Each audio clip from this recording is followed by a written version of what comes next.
All right, it is mock draft time. It is Sunday. It's a tradition over here at Ball Logic. So mock draft, 12 teams, 9 categories, and we're going to bring you at least one category punted from all three of us in this show. So it should be a good one. Let's get into it.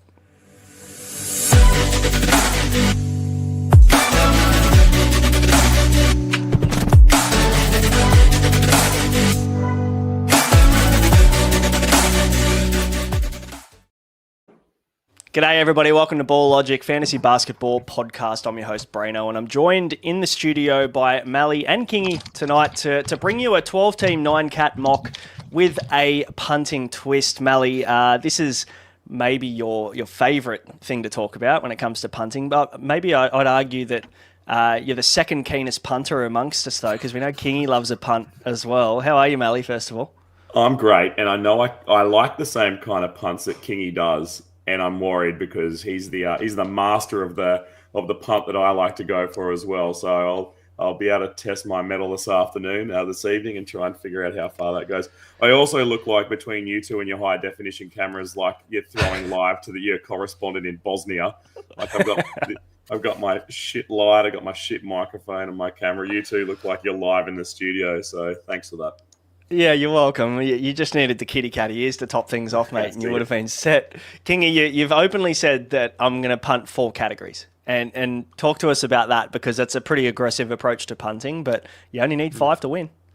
That's right. You only need 5. Yeah, it is aggressive, but I do it in every league I'm in, so I'm very used to it. It's pretty rare that I only punt 1 or 2. It's usually 3 or 4. So... yeah, we'll see. But I mean, I know the players that I want, but I know you're you're pretty close to me. I think you're just before me. So could be some sniping going on there. And Malley, who knows? Where is Malley picking? Malley's on the turn. On the turn, okay. Yeah, you might end up with a few of the players I'm after as well. So, and we've got a few of the Insight family and some contributors in there, as well as some other experts. We've got Horse picking at the 1, so he gets a nice little start. Matty G is picking at the 3. I'm at the 5. You're at the 6, Kingy, and then we've got Flanders at the 8 and Malley at the 12. So nice little spread there of what you're going to get an idea on what you're going to see coming into this, but. Yeah, there will be some sniping. Absolutely. I think the mock that we did when was it, last week? I wasn't on camera. I think you did it with Horse, Malley and Flanders. And Flanders sniped me, I reckon, at least 4 or 5 times the pick before me. So I'm going to have to get him back tonight, I think. Yeah, that was live too. So you've got the... this one's live as well. Oh, dear. I was going to say you can go incognito, but there's no chance of that happening.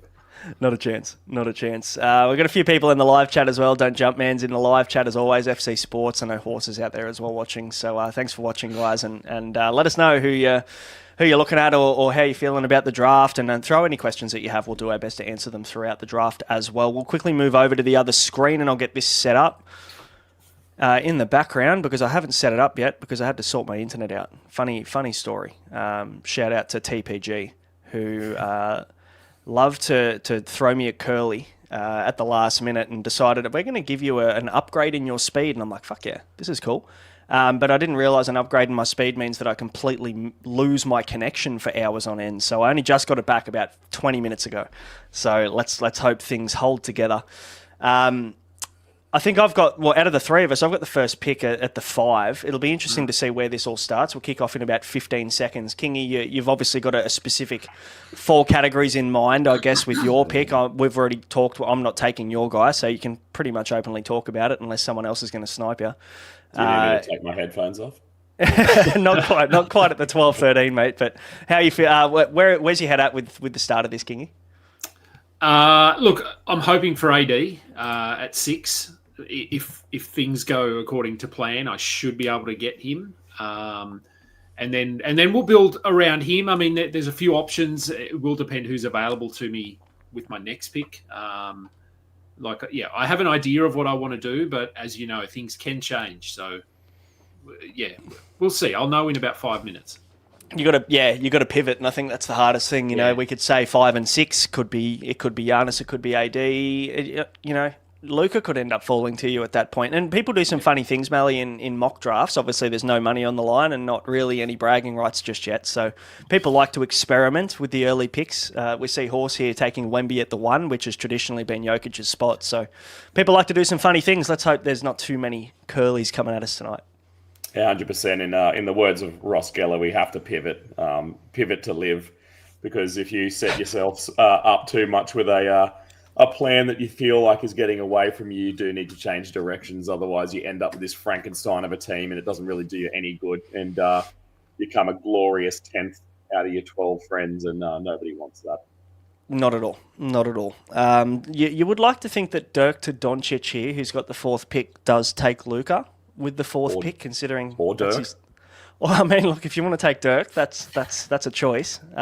Good luck to you. You're punting something. You're probably punting wins if you're taking Dirk in the first round. But I'd naturally think an auto draft will see Luka drop here at the 4. We'll see what happens. I've seen some funnier things happen. But, Malley, you've got the turn in this draft. I think, is this the first time you've had the turn in the 5 weeks we've been doing mocks? It is, and it's something I've had plenty of time to think about. And because I'm the master of do as I say, not as I do, I'm sure I'll do something ridiculous there. So brace yourselves. Mate, that's what we're here for, Kingy. You're on the clock. You got AD, I got Giannis. So, Giannis probably maybe the most obvious early first 6 picks punt. Very clear punt free throws, punt threes, punt turnovers, I think. How are you? What categories are you punting with AD, or where are you thinking with that? Look, it's probably going to be assists will be one of them. At the moment, potentially threes. I mean, AD's he's not terrible from 3, but it's certainly not a strength. So they're probably 2 that I'm looking at the moment. But we'll see once it gets back to me. We've got a couple of auto drafters. I don't like that. No, not ideal. I'm going to have to message Deadly. He's picking from the 2. I'll message him and see if I can bring him back to life somehow. We've seen Jokic at the 2, Shea at the 3 with Matty G. Luka Doncic goes at the 4, Giannis at the 5, AD at the 6, and Cade Cunningham goes at the 7. It seems like people are preferring Cade to Anthony Edwards, Kingy. I mean, you could probably interchange both of them. I'm probably a little bit higher on Cade this year than Ant. But they're pretty much interchangeable at that spot, aren't they? Yeah, I think they are. I'm probably more of a Cade guy as well. I don't know. Edwards irks me, just the way he carries himself on the court. I know it has nothing to do with fantasy. It's more of just a personal choice. And so I just prefer Cade. I think I enjoy watching him a bit more. So, but as you said, fairly interchangeable. Yeah, for sure. So Flanders has got Anthony Edwards there at the 8th pick. Devin Booker goes at the 9th. James Harden at the 10th. Steph Curry at the 11th is an interesting one. When you still had Trey on the board, Malley, you'd be licking your lips, wouldn't you? Yeah, but I was always hopeful and probably never going to get Booker and Harden at the turn. So when both of them went, that kind of, again, threw me for a loop. There's a bunch of guys that I could take there that probably really don't have first-round value but would have just paired a little bit more nicely, especially because I'm supposed to be punting in this. What I might do here... Oh, no, actually, it's too early for him. I wanted to go DeMontis and really go, get rid of blocks and steals, because I know that's something that Kingy likes to go for, but I'm going to go against that. I'm going to take Mobley here, which has absolutely scattered any idea of what I'm going to do with my punt. So that will really put me in a position where my 3rd pick's going to make a determination, because what do I have missed here? Steals aren't fantastic, but assists look good. I've got decent blocks for only having 2 guys so far. Points not too bad, but maybe as well, Trey, I'm guessing, is going to do a lot more of the traditional point guard role this year, and therefore assists will increase. How much we'll soon see. But you'd say that he's going to, especially if they give Risa Shea some more time on court, that he's going to have less shooting opportunities. So maybe, and that's not Mobley's strength either, maybe I end up going for a punt point build. Yeah, punt points is popular. I think Kingy's lent into a punt points build a couple of times. We've mocked with him so far. It is, obviously AD is great for points, so you probably don't need to lean into that right now. We've seen... obviously, Trey and Mobley on the turn. Donovan Mitchell goes to Panache there to pair with Steph Curry. Jalen Johnson goes at the 15th pick, which is fine. I can get around that. Nice little pairing there with Harden there for Dartan. Dutchie's on the clock, and he's gone with Booker into Sabonis. And now Flanders. So Sabonis is probably one of the targets that I was looking at when I'm punting free throws and punting threes. The beauty of that kind of punt with Giannis is that there's so many options within those categories as well. LaMelo Ball goes to Flanders. Edwards into LaMelo, Malley. What are your initial thoughts on LaMelo? Is it a high risk, high reward kind of pick? Yeah, if things go well, he's got two very dynamic young men on his hands there that are going to get assists, plenty of points. Those other counters, rebounds not going to be terribly strong there, and two guys not overly well known for their steals and certainly no blocks. So I know that Flanders probably isn't thinking, oh, is he doing a punt build as well, or is he out of the loop there? And I'm just reading tea leaves. Well, I mean, He's in the chat with us, so it'll be interesting to see whether he leans into one. Maybe field goal percentage at the moment. Looking at that, field goal percentage and turnovers, pretty obvious punt to start for Flanders. But yeah, who knows? I love LaMelo as a pick. This is the latest I've seen Cat fall, the deepest I've seen him fall. Mm-hmm. Yeah, that's true. Tyrese Maxey goes after LaMelo into Amen Thompson, Kingy. I think I've seen you take him in every single mock draft we've done so far. Pretty much, yeah. Bit of a my guy. I think he's a perfect for specific punting builds because he's not very good at a couple of things, but he's also elite at sort of 3 or 4 categories. So, I'm perfectly okay. As you said, most of these guys, you can make a case for them going in the second round, so there's no real issues here at all. Yep. Yeah, exactly. So you've got AD and Amen Thompson to start. I've gone with Giannis into LeBron James. LeBron James. So that is in the 20. That'll be the 20th pick for LeBron. Fits my punt quite nicely. Fills the peripheral stat sheet across. It doesn't, I'm not relying on him to knock his threes down. I think they're probably going to be a little bit less this year with the usage coming back a tad. Karl Anthony Towns goes to Dirk to Doncic. We've got our first auto draft there. He's gone Luka into Cat, so we don't get an idea on where Cat's naturally going to fall. Josh Giddey goes to Matty G there in the back end of the second round. That's the second time I've drafted with him where he's taken Giddey in the second round, so must be pretty high on him there. Shea into Giddey. What are your thoughts on Giddey this year, Kingy? There's a lot of love. Obviously, we get a little bit bashed as Australian commenters on Giddey that there's an Australian bias there. But now that he's sewn the contract up and that's all sorted, you feel pretty happy to bank on him this year to have a bigger year? I think he will. Second round, look, it's probably eliminating all the value for Giddey. Like, I think he could be a top 25 kind of a player, but I'm not sure how much better than that he can be. I'd love to get him sort of a round later than that, but he's one of the, he fills the stat sheet. So he is going to fit a lot of builds. I don't mind taking him there. Would he have, honestly, he probably would have been there when next pick around for Matty, but he wanted him, he got him. Yep, looks like it. I'm going to take Alperen Şengün for my third pick. Again, I'm punting free throw percentage. I'm punting threes. He doesn't really shoot them. And he's a high usage center who turns the ball over a fair bit. So at the moment, I feel like I'm very heavily leaning into this 3 category punt at the moment. So hopefully I can fill the stats with the other 6. You've taken Dyson Daniels, who was in my queue as well, Kingy, with your third pick. I love that. That's an AD, Amen into Dyson. Another Aussie boy. Love it. Yeah. Again, probably eliminates a lot of his value there, but for a build like I'm doing, he's fine. I mean, he's going to, I don't know, he's probably going to lead the league in steals. It's a fairly safe bet, I think, based on what we saw last year. I'm perfectly fine taking him there. Not going to score a lot, but neither is Amen Thompson. So maybe I am going for that punt points build as well. Yeah, and Kingy, I don't usually do this because I know this is a competition, but I'm just going to give you a little word of advice here. You know who would go really nice with your 4th pick? Young Kyrie Irving. Then you get 3, you get a couple of Aussies in a row. You trade for Giddey later on with G, and then you get the hat trick, and I think you'd be sitting real pretty then.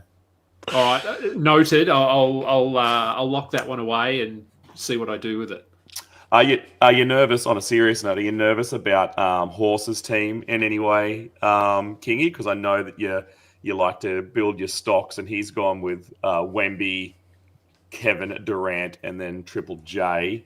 Yep. I know you don't have to be first in that category, but especially when you're punting hard and you're punting as strongly as you are, you're really hoping that other people steer away from that.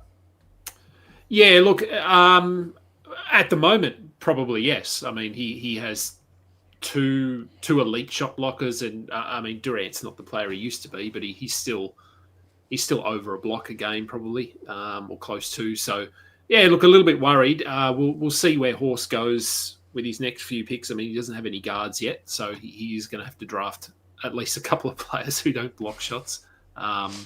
We'll see. We're still only 3 rounds in, so still early. You're on the turn here, Malley. Talk us through your thinking here. Trey and Mobley to start things off. Who are you looking at here? Yeah, look, again, I'm feeling like I probably don't need to take him as early as I am, but my guy is going to be Derek White. I feel like Mobley and Young are going to see the fantasy season through, no problems, no doubts. So I'm not as worried about what's going to happen in Boston in the long term. He's I know, again, we're talking punts here, and I'm not avoiding him for his shooting ability, but that's never really been his strength. It might be more this year, but he's the guy who's going to get me out of position, blocks, and I'm pretty excited about that. Another guy that's probably a risk as well, I know the East is pretty weak, and again, I feel like I'm going a little early here, but I'm really leaning into my punt with Miles Turner. Threes are kind of still on the table a little bit because White gets quite a few of them, and so does Young. But yeah, with Turner, I'm hoping to start to strengthen my blocks a little bit. As I said, I've got Mobley, I've got White who gets out of position blocks, and Turner now. So that's looking pretty good. Rebounds are looking pretty good. Assists are looking pretty good. I can't really compete with these boys like this Curry, Mitchell, Morant, Miller team for points right next to me. They're just going to absolutely obliterate me in that. So, yeah, now I've got to decide, do I lean as heavily as what Kingy's going to do here, or do I just maybe stick to 1 or 2 punts as my build opens up? I guess that's the challenge is making that call, and you've got to be pretty fluid with your decision making through the middle of the draft, don't you? With how hard you want to punt, I guess. You don't necessarily have to go balls to the wall like Kingy has and punt 4 categories and just hope and buff the 5. You can punt 2, you can punt 1, you can punt 3. How do you make that decision, Malley? And what are maybe the indicators that are telling you I probably need to lean in a bit heavier here? Well, like I said before, looking at what my competition's doing, not just having my eyes fixed on my little column and seeing what others around me are doing. Because if I were in the position that Kingy's in with my multiple punts, I'd be really hoping that there wasn't 2 or 3 other guys trying to do the same thing as me. For one, that gives you guys that you've got to really beat each week, that you're not just going to be lying down. And 2, they're taking a lot of guys that you're probably realistically reaching on because they work for your punt. And that puts someone like Kingy in a tricky position where someone's got him by the short and curlies if they're starting to pick up those kind of guys. But yeah, fair enough.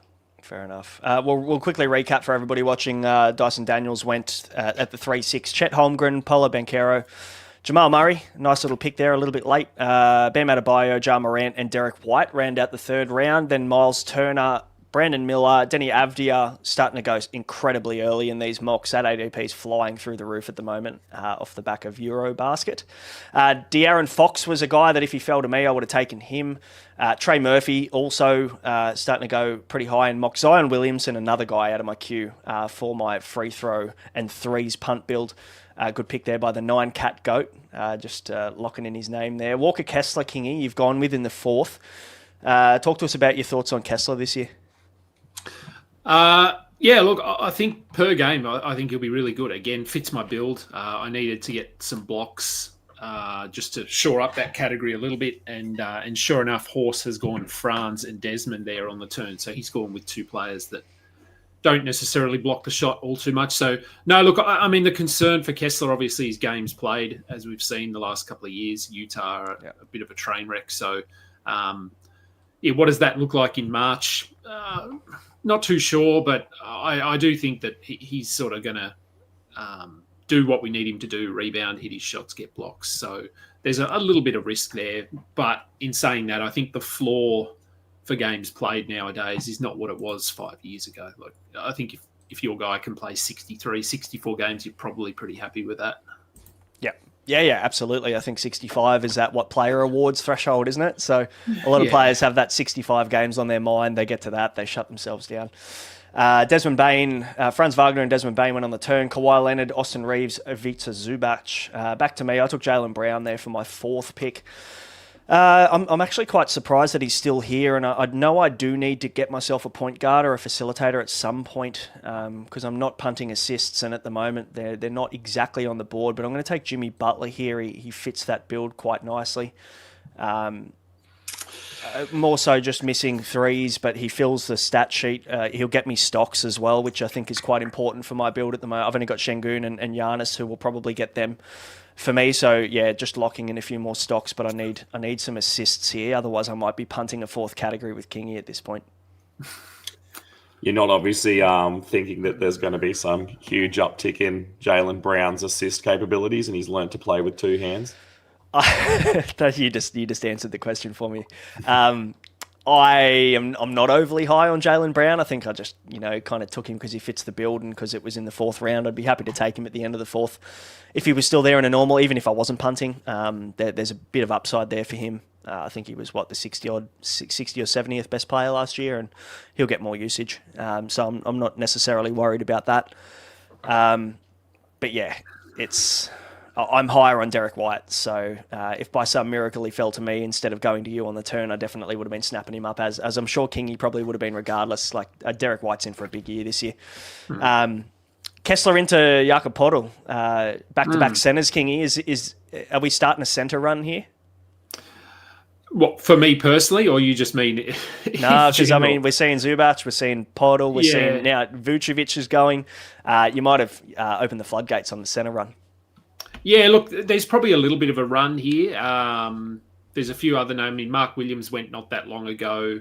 So Zubac, Poeltl, Vooch, Jared Allen will probably go soon. Who else is sort of floating in there? Gobert might. I don't really like Gobert this season, but he could go at some point soon. Porzingis is floating around there as well. So Embiid, who knows? Where anyone's going to take Embiid.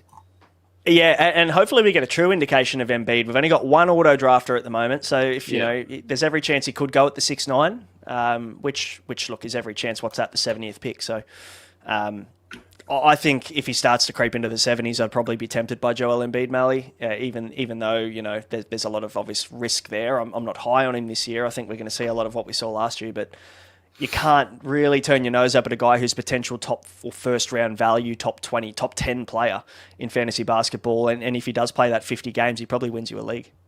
Yeah, absolutely.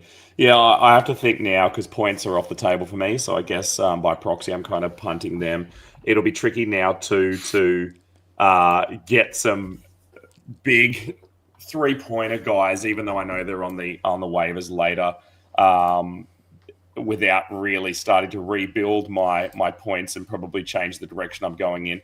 So what I'm going to do here is I'm going to go this man to start with. And I'm going to start to try and get my steals a little bit more buffed up and try and let go of threes altogether now, even though Anunoby can hit them. But the rest of my team, well, actually, White, every second guy on my team seems to do it, but that's probably not going to be enough in this competitive 12-man draft. What I'm probably going to do now is get a guy who can get assists, a few assists out of position, points, he's never heard of him, but blocks, steals, he's a jack of all trade, master of none, and I feel like they might play him a little bit more this year. I'm going to go Isaiah Hartenstein and really put the pressure under anyone who hasn't got a center. Now with Zoo, Poeltl, Vooch, Gobert, Porzingis, and now Hartenstein all going within a round for guys like Flanders, who hasn't picked up a center yet.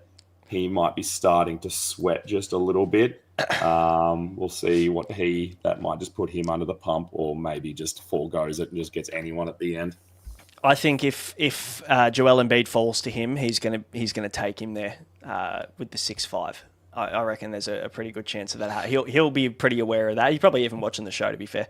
DeAndre Ayton there goes at the 6-2 after Hartenstein. Pretty solid pick. I think he goes around this space for the most part. What's that? The 62nd pick. So I think I've got him in the 70. Where do you have him on your draft board, Malley, for DeAndre Ayton? Because bit of conjecture, I guess, around him. I believe I have him a little high. I think I have a little higher than what the other four of you do. I have some sense that this is going to revitalise him being in LA under the spotlights this year. I don't know if that's the truth or not, but it's not a team you can really hide on. He's going to be in the public eye. I'd say they're going to try and squeeze more games out of him than he had in Portland. They want to win, but by the same metric, he's now the fourth guy on that team, where you could argue that could have been the best guy in Portland, on paper at least anyway, one of their high draft picks, probably their highest draft pick. Where did Scoot go? I can't even remember now. But I'd say Ayton really has to be a changed man in many senses as he goes from being one or two to what is clearly the fourth guy on that team. Shout out to Flanders. He's in the live chat. Big fan of the show. Thanks for the shout out. He was actually supposed to be on the show tonight. Bit crook, so hopefully he feels better soon. But Embiid goes at the 6-5. So there you go. He heard us loud and clear. We saw Josh Hart. He was fit my punt really nice, so he goes to Dartan at the 6-3. Darius Garland at the 6-4. Embiid at the 6-5. Peyton Pritchard at the 6-6, which is pretty common. Asar Thompson at the 6-7. King, talk to us about Asar Thompson, mate, because you're pretty much taking him right out of my queue there. He's who I would have taken right there. So. I love him this season. He's probably my favourite player to target. That's going to change as we move forward, because people are going to start reaching a little bit to get him. At the moment, you can get him in this range, the 60s, the 70s. I was actually tossing up taking him the round before, and hoping that Pirtle fell to me. They've got a similar ADP, so I took a chance and hoped. I actually thought that Malley was looking at Asar then, because he was talking about a guy that gets sort of some out of position stats and doesn't really score. I'm like, oh man, that's Asar Thompson. He does all of that. So I was pretty happy to see Hartenstein go off the board there. But I love pairing a man and Asar this season. Throwing Dyson in there, it just shores up those steals, really. There should be some sort of game or surely someone creates some sort of league where you get a Thompson stack, like the twin connection type stuff, where you get 1.5 times their points and their PRA when you've got them both in the team. Surely that's a thing that we need to get happening. And then you get Klay Thompson, who is the estranged third brother of the Thompsons, who doesn't know how to do the defensive stuff but can sink threes, and he goes in there too. Love that. It's not quite a relation there, but close enough. Just for the sake of the narrative, we'll follow that. I went with DeMar DeRozan there at the 6-8. No, a little bit early and probably not a pick I'd love, but there's a lot of picks popping up at this point in the 6th and 7th round now that are incredible value, but don't really fit the punt that I'm trying to lean into. Speaking of, it's back to me. Malley, do you want to take us through the rest of the picks from 6-9 through to 7-4? Yeah, so Jared Allen went, who's a guy that I've faded a little bit this year. Zach Edey, I think G took him at a reasonable place there. Once he comes back into the team, we know that he's going to do good things. Did well underneath new leadership in the team at the latter part of the year. Kobe White, 6'11", then Markkanen on the back of his stunning performances overseas. And Horse then took Nemhard. I know that he likes him, so that's no surprise. Porter, the most bold and brazen man on the internet right now, goes at 7-2. Sharp at 7-3. A little early maybe for me, but obviously G sees something in him, and G and I usually pick the same guys, so that means I must have to pick Sharp up in my next one. Fred VanVleet, I'm not that interested in at 7-4, and then that's back to you, mate, at 7-5. Yeah, Scoot Henderson fits. I genuinely think that there's every chance Scoot could start in this Portland lineup, and Shaden Sharp could start off the bench. I think there's been some defensive deficiencies there. Chauncey Billups has shown that he's, as an old school kind of player and coach himself, leaning into defence being incredibly important. And whilst Scoot, he's only 6'2", but I think Sharp showed there were a lot of defensive issues there, whilst he is a pocket rocket offensively. So I think there's every chance it could be a Drew and a Scoot, starting pairing there at the point guard and shooting guard. So I'm going to back in Scoot there as one of the. We talked about Denny Avdia as one of the only facilitators, Malley, in the episode we did the other day. Like, Scoot's that other guy, really, if they want to lean in that direction. So I'm happy to take him in the late 70s, early 80s. Yep, good thinking. Jalen Duran, Kingy, talk to us, mate. Obviously fits your punt perfectly, but he's coming off a really solid year. You reckon he can take the next step? Yeah, I think so. He's not someone that I have been typically getting. I'm surprised he was still available at whatever pick I got him. Where did I get him? 78. So that was really, it wasn't one I was expecting. And I was almost trying to talk myself out of it.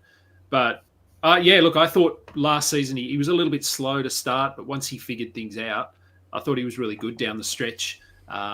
Certainly not an elite shot blocker, but he'll still get me 1.1, 1.2, and he's a good rebounder. And Detroit, I just think, are positioned this season to want to win as many games as they can.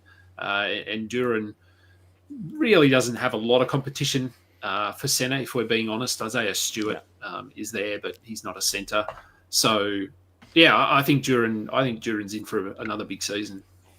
Yeah, there's Adam Cole in the chat saying you're punting, assists, points, free throws, and 3. Seems to be pretty aroused by your 4 category is arousing. Punt there. It is very arousing. It's looking nice. Isaiah quickly has gone at the 7-7 there. Jalen Green, I kind of like that pick there, to be honest, at the 7-8.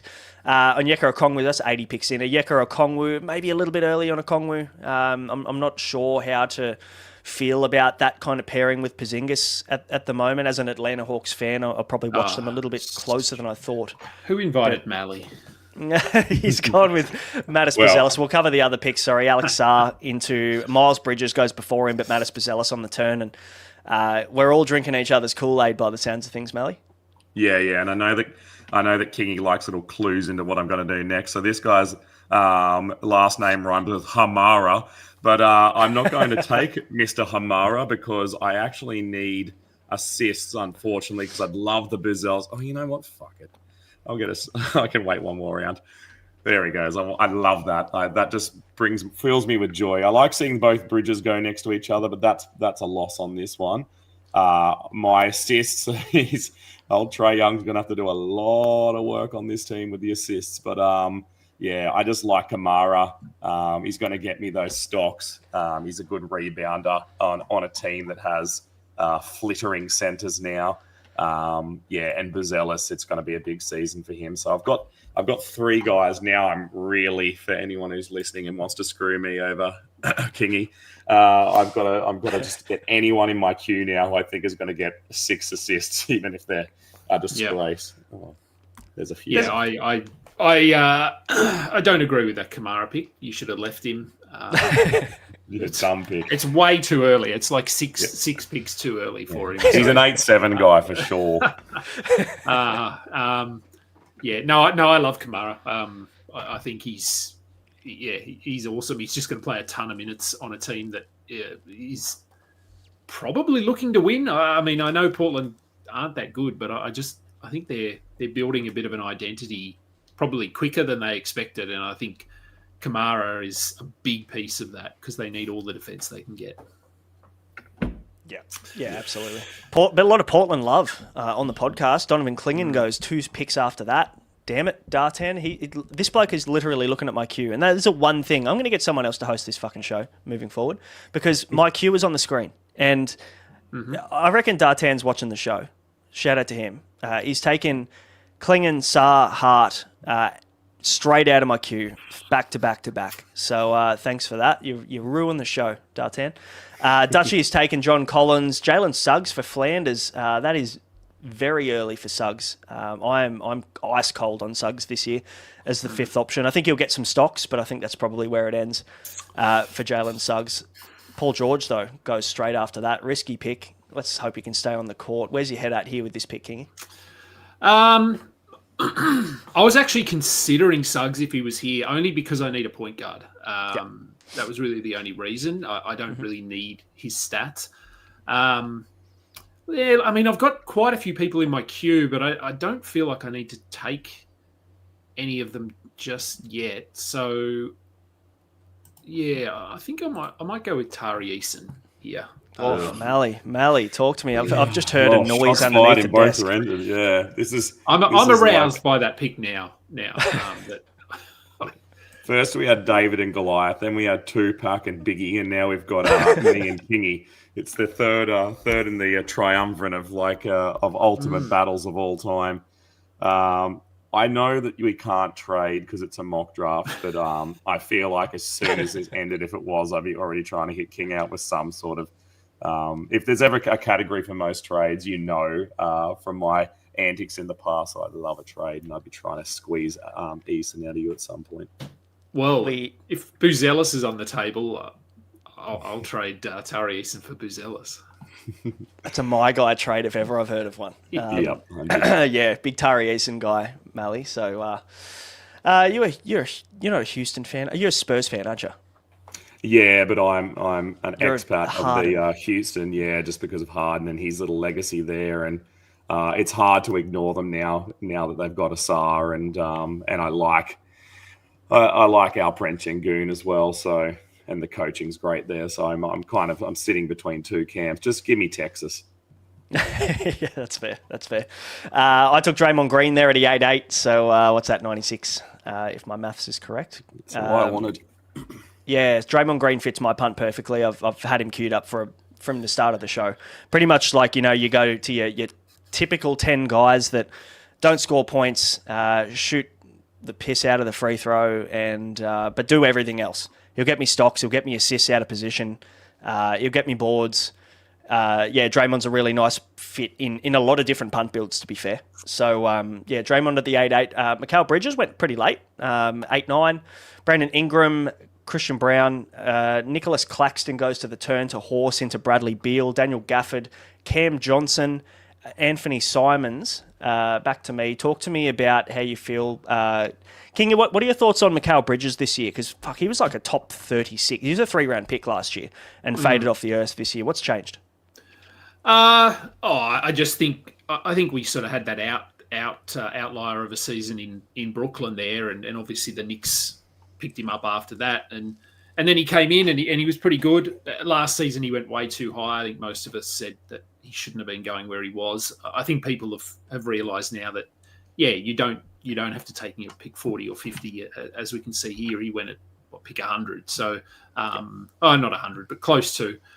You took Herb Jones. That wasn't very nice. Oldest trick in the book, make him answer a question when it's his turn to draft. I know. I don't know which way I want to go here. What are we at? 102. While Kingy's thinking, my theory with Mikal Bridges is that he's depleted all his power from never sitting a game, and he's going to get like a torn cuticle or some like really innocuous type injury, like a snuffly left nostril, and he's going to sit a game, and then he's going to come back as like a top 25 guy because he just gets revamped and his strength and energy comes back. Yeah, for those Dragon Ball Z fans out there, he goes into the hyperbaric time chamber. The rest of the team, the Knicks, they have to fight off Frieza for a while, and it's probably about 15 episodes. But then, he comes back and he can go Super Saiyan and all that kind of stuff. So that seems like a very relevant scenario that could happen for Mikal Bridges. But to be fair, you just know you're going to get 82 games from him. I think that's the appeal for him so late in the draft. What are the seeds they have? The beans that they eat? Yeah, sensu beans, mate. Yeah, I was going to say Deku seeds, but that's in Zelda, so I'm really nerding out there. Oh, we've gone way off track here. We'll bring it back. Herb Jones at the 9-5 for me. Kalel Ware, I think I can speak on behalf of Malley and say that we love that pick there at 9-6. That's regardless of punt, I reckon I'd probably be taking him around this point, and maybe even earlier, to be honest. He could potentially be a top 100 guy this year. Yeah, again, he was. I'm surprised he was there. I thought he'd go slightly earlier. and I still don't have a point guard, but I couldn't pass up Khalil Ware there. So it looks like Matty G was after him too. Just pop something in the chat there. So Yeah. It's always nice when you take a player that others want, makes you feel warm and tingly inside. Yeah, like you're on the right track. That's always what you want to hear. After Khalil Ware goes, we're in the hundreds now. Tobias Harris, Cam Thomas, I should say, at the 9-8. New contract, new me, Malley. What do you reckon? Because for me, I'm not going anywhere near Cam Thomas this year unless it's a very specific build that I'm making. And I don't know. Personally, I just feel like there's a contract. He's backed himself. He's taken the qualifying offer, and he said, I'm gonna go and get myself paid. But he's gonna have to score 26, 27 points per game, in my opinion, to be like a top 80 option. Personally, I don't know. Maybe I'm wrong, but what do you think about him? Yeah, I wasn't completely listening to you, mate, because I know what your tricks are, and you're trying to throw me off my pick here. You did it to Kingy. You're not going to do it to me. Who are we talking about? Cam Thomas. Cam Thomas, what do you think? I think that, he hasn't got a lot to play for this season, but obviously he's looking for bigger contracts on the other end of it. I don't know. Like, I'd still say he's going to put up some freakish run of 40-point games, and then he'll lose an eyelash and have to sit out again. So I'd say he's not looking for a reason to be out on the court more than he has to. So, I'm probably fading a little bit on him. Kingy, I'll DM you after this for maybe a little Khalil Ware, Tari Eason for Bazelis, and maybe one of my upcoming point guards. I took Kevin Porter. Again, just fits the build nicely. I'm not entirely sure what they're going to do in Milwaukee with their point guard situation, but they have been flooding their social media a lot lately with Kevin Porter, pictures and him high-fiving Giannis and stuff like that. So I don't know if you want to read the tea leaves too much, but that's something. Kevin Porter. Yeah, I mean, look, where you go, he's a great pick in this range because he can get you 18 points, 7 assists. So you're not going to find he and Scoot Henderson, I think, are probably my two favorite sort of point guards in that 100 range for upside. I think you went a bit earlier on Scoot, Braino. Yeah. 7.5. So, it's on me, and I still have no idea who I want. Is there anyone left on the board that could get you a triple double now that I've taken Kevin Porter, who has got a triple double? I'm trying to look through here now. It was one of the most fraudulent triple doubles we've ever seen as well. Everyone had to run away from the ball for him to get his 10th rebound. So, Russell Westbrook's still in the queue. He just doesn't have a team to get a triple double on. Yeah, he might be getting a triple double in China somewhere. I'm sure he'll break some records over there. There's some really nice picks here that I would like to have, but it just goes completely against my punt. But honestly, we're looking at the 10-8 now. What's that? The 9-12's 108. We're looking at 116. And Kyrie Irving's still on the board at 116. I'm not letting that pass. I think if he's outside the 100, I'm more than happy to get Kyrie because regardless of punt, he's not really going to hurt me in any of those punt areas, but he's going to do a lot for me outside of that. He's going to buff the categories that I'm looking to still improve on. So, a guy of his caliber being a potential top 3 round pick, top 30 player when he does return. When you can get him at the 110, 116, I'm taking him. And you just got to really wait till he has a positive bit of media, Kyrie Irving seen out eating a high protein muesli bar. Is this his return to the NBA? And then you can post that to Kingy's page, and Kingy will be like, "Oh, I do like me an Aussie point guard." You might schnavel him up. It's true. Dante DiVincenzo, not quite an Aussie point guard, but close enough. I feel like there could be a bit of Aussie in Dante. Like the pick there. Yeah, I mean, I just needed a point guard. Let's have a look. I'm not a fan of Lonzo Ball? No, I'm not. Good answer. Yeah, I'm far enough ahead in field goal percentage that the fact that DiVincenzo is sort of a 43% player really doesn't impact me at all. But he's a point guard. I think he's probably going to play 28 minutes. I think Mike Conley's sort of got one foot in the grave. So I think DiVincenzo has a pretty big role this season, and it doesn't score a ton, but he'll get me steals. So that fits my build at least. What are we at now? 126. He just loses his Nick stack bonus. That's the only downer for Dante. He doesn't get to play with his mates, so that can never be as good for anyone. No, that's right. Who do I like here? We'll let you think, Kingy, and make your pick. RJ Barrett went at the 10-9. Norman Powell at the 10-10. That's pretty late for Norman Powell. I'm pretty high on him this year. Jaden Ivey at the 10-11. Malik Monk at the turn to Jalen McDaniels. Then we've got Wells, Portis, McCullum. I took Jay Huff at the 11-5 into Mitch Robinson, Kingy at the 11-6, mate. You've got enough centres you're going to be making some trades. Guaranteed. I can tell you're already looking at Malley's team going, hang on, which one of these centres can I flog off to go and get Bazelas? What's that, five centres in your team at the moment? It's 5 centres. I had 7 centres on a team last year, so I'm okay with 5. I mean, look, I guess the issue, a little bit of an issue, is that none of them are power forward eligible either. They're all pure centres. So that's, look, maybe I've probably gone one too many there, but as you said, you can trade like any of these guys. I can trade and get someone else. I won't have to draft any more, so that's reassuring. That's always positive. I won't ask you a question, Malley. I'm very wary that you need to think on the turn, mate. So we'll keep it with Kingy.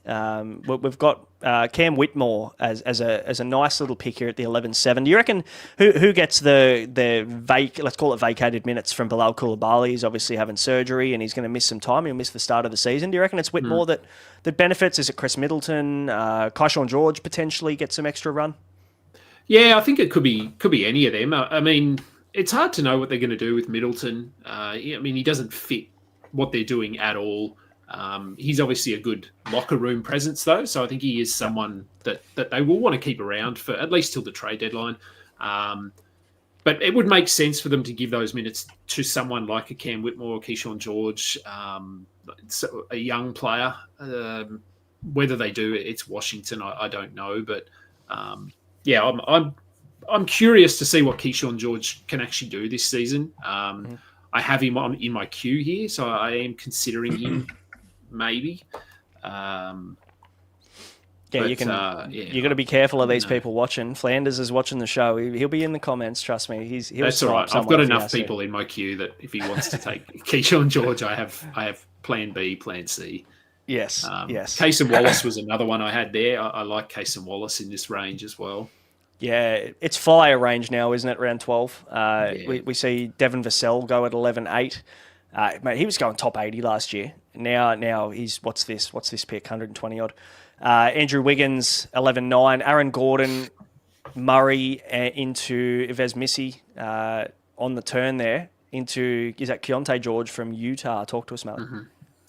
Yeah, I was just waiting I was hoping to get a rise somewhere out of Kingy. I thought I was going to get a warm tingly as well, but I realised I was just leaning on my Kmart O-Light, and that was where my warm tinglies was coming from. Look at Flanders there, taking Keyshawn George. I knew he'd fucking nice do it too. Cheeky bugger. I thought I was led down the garden path a little bit by my own team because I thought, I'm actually doing pretty good for rebounds, but then I remembered I got Miles Turner, who, though a centre, isn't known for his rebounding prowess. So I thought I'd get Eve. I have a feeling that at least for the start of the season, he's going to be in the starting centre role, and then we'll go from there. Keontae George, maybe one of the last, like I could see Sexton and Holiday still around, but one of the last assist guys here. I can take my foot off the pedal now with anything to do with assists in my last 2 picks. I don't need to think of anyone who's got assists upside. Might try and just get some defensive numbers in my last couple of picks in case I can jag Kingy on one of his off weeks. Yeah, we're talking hypothetically in a mock draft about trying to beat Kingy in week 19, so that's always good banter. Keyshawn George goes. Filipowski goes at the 12-6 into Taylor Hendricks. I took Jonathan Kuminga at the 12-8. I just think that there's 2 scenarios. He either gets traded to the Kings and he's in a better spot, or they're going to try and boost his trade value up and get him some minutes at Golden State before they punt him off somewhere. So I think that the scenario, regardless, that they need to boost his trade value to a point where they can get rid of him, and that's not going to be done sitting on the bench. So, and plus, when you can get a guy that can score, 20 plus points per game in the, the 120s, I can't say no to that. And he fits the punt pretty well as well, without not a big 3-point shooter and also not a great free throw guy. Jason Tatum, a really good, realistic pick there at the 12-9, who won't play this year. Drew Holiday goes to G at the 12-10. Kyle Kuzma at the 12-11 to Deadly. And then on the turn, Horse has taken Wendell Carter Jr. into Bilal Coulibaly as a bit of a stash pick at the 13-1. What are your thoughts on stashes, Kingy? Because, obviously there's a right time and value comes into play when you're talking about who you're stashing. Bilal at the 13-1, you're happy to stash him there with your second last pick of the draft? I think so. I don't think his injury is anything too significant, so he probably only misses, 10 games, something like that, 10 or 12. Yep. So, at this point of the draft, he's someone that could certainly impact some of those lower volume categories. So I think that is beneficial at this point in the draft if you can get someone that, as we know, the steals and blocks are easier to impact. So if he comes out and gets you 6 steals a week or something like that, that's going to help you. Whereas someone that gets, 50 points a week is probably not going to help you. So I'm okay with stashing him there. I've got a lot of centres available to me here, but I really don't need a centre. Don't want to make it 7. No, but I don't like anyone else. We'll let you take your pick. Jeremy Sohan went at 13-2. DeAndre Hunter looks like to be the beneficiary of Max Strus missing some time to start the year. I think it's 3 to 4 months, Malley. So, DeAndre Hunter, whilst he's not a guy who fills the stat sheet, he's a guy that can average, 16, 17 points per game and get you threes and doesn't really hurt you with efficiency. So I don't mind that there. Stephon Castle, I took Lonzo Ball, who fits my punt build and should get at least a month worth of decent basketball before Darius Garland comes back for the Cavs. Derek Queen. Yeah, haven't really drafted him anywhere. I thought he looked pretty good at Summer League. Eve Messi. He had an okay rookie season, but I don't think he sort of grabbed that starting centre spot and demanded that it has to be his. So I wouldn't be surprised if the Pelicans look to Derek Queen a little bit. He has the ability to space the floor, which, as we know, Zion needs that. So that could be a look for them if they're looking to create more opportunities for Zion to get to the basket, because at the moment you have Messi just planted in there doing nothing.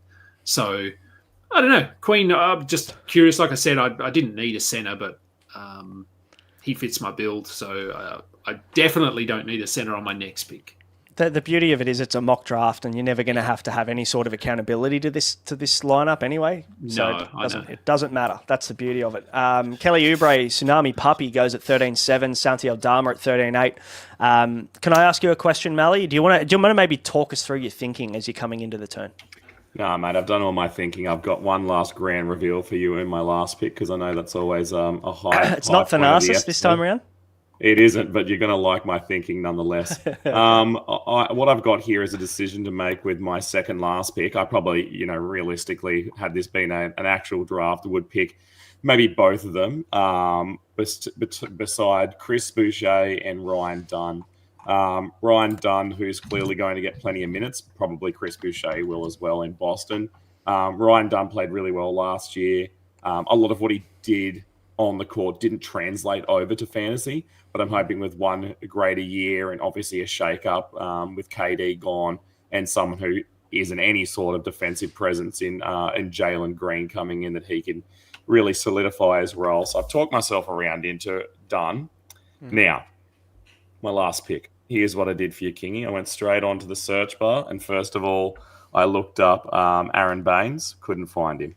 No. And then I went and looked up Andrew Bogut, couldn't find him, because I'm trying to find your weaknesses. Because what I'm trying to illustrate here, my friends, is you've got to really think about what the other people who you're playing want in a trade. And I know Kingy likes two things. He likes Australians, he likes big men. So then after my failed attempts, I'm going to end up with this guy, and I'm going to package him in a trade with Martis Bazelis, and Kingy will not be able to say no. Jock Landale. Yeah, I had a feeling you were going in that. I thought you might have gone with a Steven Adams kind of close enough is good enough type Australian. Yeah. Love that. Love that pick. Would love to see him back in the NBL at some point as a selfish Australian. But, yeah, he's in Memphis now. So Matrix, as a Memphis fan, is, definitely bashing the bottom of his desk with that. Yep. Yeah. Chris Middleton at the 14-2 is actually not a bad pick too. I can't believe he's actually still here, especially with now the minutes that are vacated from Koulibaly, at least to start the year. Dem Bona goes at the 14-3, who was going to be my final pick. Thanks for that. Dartan has absolutely destroyed me. Sniped the living crap out of me this one. 360 no scope for you COD fans. Colin Sexton goes at the 14-4. Flanders, I'm sure, is going to snipe me. It's just what he does. What are you thinking here, Kingy, with your final? Is it a vibes pick like a Jock Landale, or are you still looking for another centre?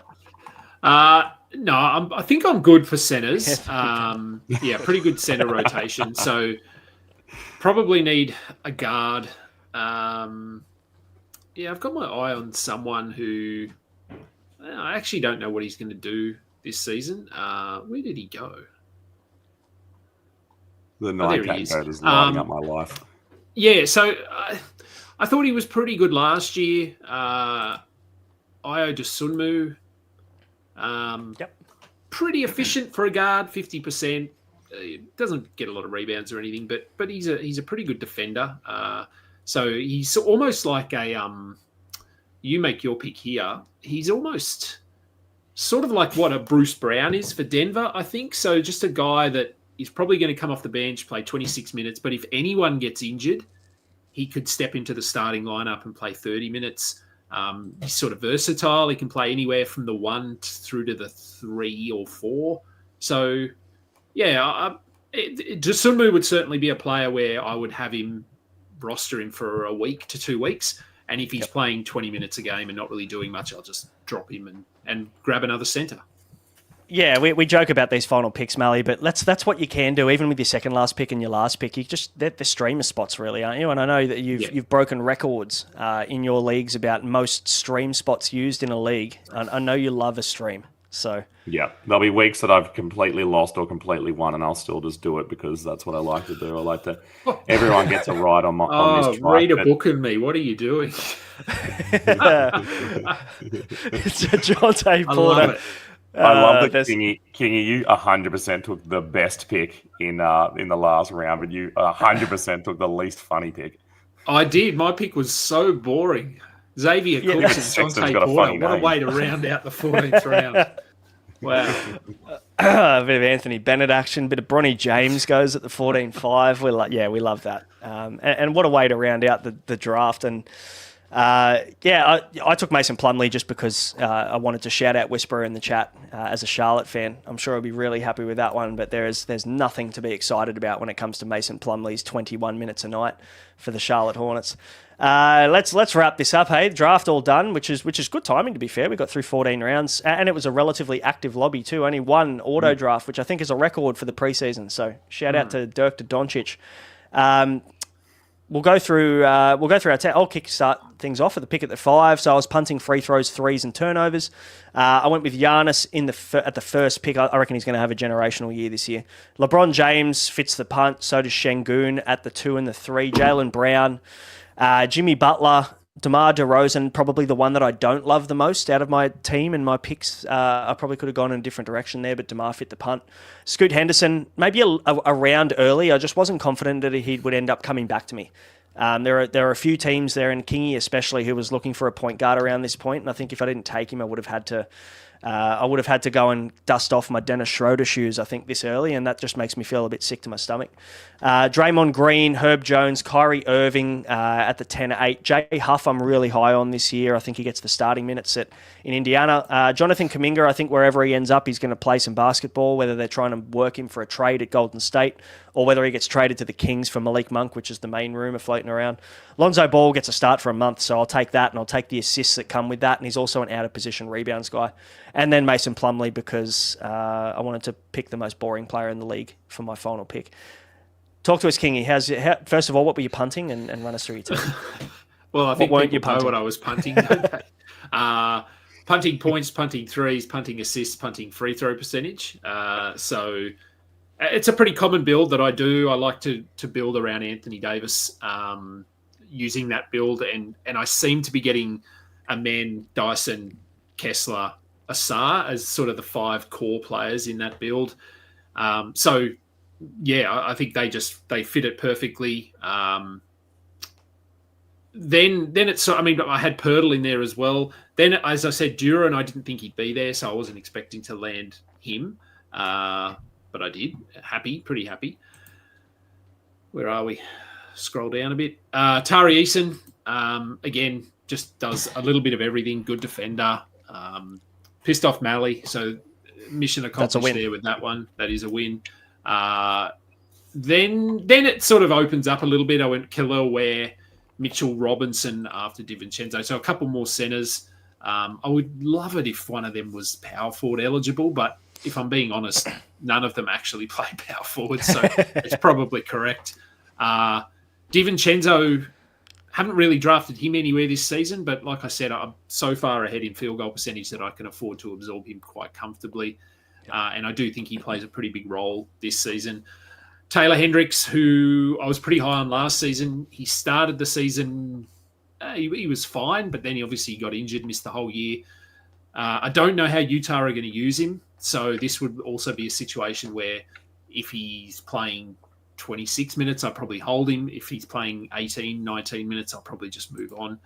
After him, we went with Derek Queen. Like I said, he could have a role. I'm not sure. Looking back, I probably should have gone with Ryan Kalkbrenner, who I've been getting in a lot of leagues. I just wanted to change it up a bit. And then I went with Tsumu last, but the right player was staring me in the face. Dellavedova was still available. I should have gone Della. No, edit. We'll have to delete this whole part of the podcast so you can go back. That would have been a generational pick. Malley, you had the turn, mate. It wasn't third round reversal. I haven't duffed you from the first pick when we did third round reversal that time. You got the genuine turn. So talk us through your team. Yeah, so after Kingy went punt anyone under 6'9", I decided that I'd start with the little weasel himself, Trae Young, the Iceman, and that short up not short up. That's a ridiculous thing to say after the first pick. That put me in a really good place with assists. He probably has a chance to lead the league in assists this year. If there's anybody, to be fair, that can shore up a category in the first round, it's the assist leader, isn't it? Yeah. Then I was going to go with a punt, full head of hair and no receding hairline build and try and get LeBron James, but I thought no, I'll just stick to that. So after that, I got White, another guy who gave up on his hair as well. Actually, ironically, Miles Turner, good things coming for him, bigger role. He finally broke the curse and someone released him out of the genie bottle that was Indiana, and now he's free in Milwaukee to do whatever he's got to do. OG steals. Maybe a couple of cheeky blocks. Percentages aren't too bad. Hartenstein does a lot of everything, but nothing extremely well, and I'm hoping he gets maybe a few more minutes. Buzelis and Kamara, 2 young studs coming up in the world who aren't huge scorers, but as I was punt, threes and points, that didn't really matter to me. Pippen, because I know that he could get me assists, because I realized that I hadn't really looked after that since my first pick with Trae Young. And Porter, because he's the triple-double king. Messi, because he'll start the season strong and probably I can get rid of him after that and everyone will just shuffle up one. And then Keontae George, same reason as Pippen. I don't know what his role is going to be. They seem confused in Utah and it faded him a little bit last year. And then Ryan Dunn just hoping for good things. And Jock Landau for laugh. I do have a strategy for the week I come up against Kingy's team, though. I'm going to sit everyone on the bench except for Trae Young, because then I'm going to win free throw percentage. I'll probably win threes. I'll win assists. There we go. There's 3 categories. I reckon that honestly might be my best strategy, is put everyone on the bench except for Trae Young and see if I can knock Kingy off. Yeah, I don't have many 3-point shooters. Do I have Dyson? Dyson might hit maybe 1 a game. Or at least he'll assist Trae to get another one. He will. I'm certainly locked into my build. There's not much pivoting there. Yeah, it was fun, wasn't it? It was good fun. Yeah, Kingy's gone with the punt rainbow build. He's just chosen one color that he likes the best. And I feel pretty strong about green. Move on. Bit yeah, of- yeah, I do like the there's a color lot- green. Yeah. There is a lot of light green good on going you. on. That was fun. Boys, that was good. That was good. And of course, punting comes with its own episode. Kingy, you did an episode recently on punting, and do you want to give people a rundown where they can find that? Yeah, I did. Yeah, so I had Adam Stock on my show. Anyone that likes punting as much as me, it's Adam Stock. So we talked for about 45 minutes on how to punt, when to decide whether you want to punt or not, how to pivot, whether you should punt multiple categories like me or just punt one or two, our favorite punt builds and specific punt builds as it relates to specific players. So if you get James Harden, what do you punt? If you get Nikola Jokic, what do you punt? It was a fun show. It's over on the Old Man Squad, YouTube, Spotify, everywhere. You know where to find stuff. Very good, very good. Malley, yeah, of course, when we talk about punting, you've had it. I can talk on behalf of you and say you've had a great time.